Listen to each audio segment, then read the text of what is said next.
মাগরিবের নামাজের পরে যেই বাসায় দুইটা আমল হবে সেই বাসায় সব রকমের বালা মুসিবত থেকে আল্লাহ হেফাজত করে নেবেন। প্রিয় ভাইরা, দুইটি আমলের কথা জানবো। এর মধ্যে এক নম্বর হচ্ছে মাগরিবের যখন আজান দিবে ওই সময়টায় আমরা বিসমিল্লাহ বলে আমাদের ঘরের দরজা জানালা বন্ধ রাখবো। অনেকে আছে এটা শুনলে হাসে, বিশেষ করে আগের মায়েরা কিন্তু এই কথা বলতেন যে এই মাগরিবের আজান দিচ্ছে ঘরের দরজা জানালা বন্ধ করো। অনেকে এটা শুনে বলেন যে এটার কি কোনো ভিত্তি আছে? প্রিয় ভাইরা, এটার একটা মারাত্মক ভিত্তি আছে এবং হাদিসের মধ্যে সে নবীজি বলেছেন যখন আজান হয় দুষ্ট জিন আর শয়তানরা ছুটাছুটি করে, ওই সময় যাদের ঘরের দরজা জানলা বিসমিল্লাহ ছাড়া বন্ধ করা হয় না বা খোলা থাকে তাদের ঘরে ওই দুষ্ট জিনের আশ্রয় নাই।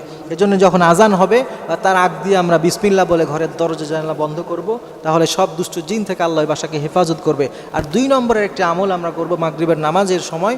নামাজ যখন শেষ হবে বিশ্বনবীর একটা হাদিসের মধ্যে পাওয়া যায়, বিশ্বনবী বলছেন যে একটি দোয়া পড়বে তাহলে তাকে আল্লাহ তাআলা সারাদিন হেফাজত করে নেবেন। সেই দোয়াটি হচ্ছে বিসমিল্লাহিল্লাযী লা ইয়াদুররু মা ইসমিহি শাইউন ফিল আরদ ওয়ালা ফিস সামা ওয়া হুয়াস সামিউল আলিম। এই চমৎকার দোয়াটি যদি কেউ মাগরিবের পরে 3 বার পড়ে, বিশ্বনবী বলছেন তাহলে সারা রাত আল্লাহ তাআলা তাকে জিম্মায় নিয়ে নেবেন, তাকে হেফাজত করবেন।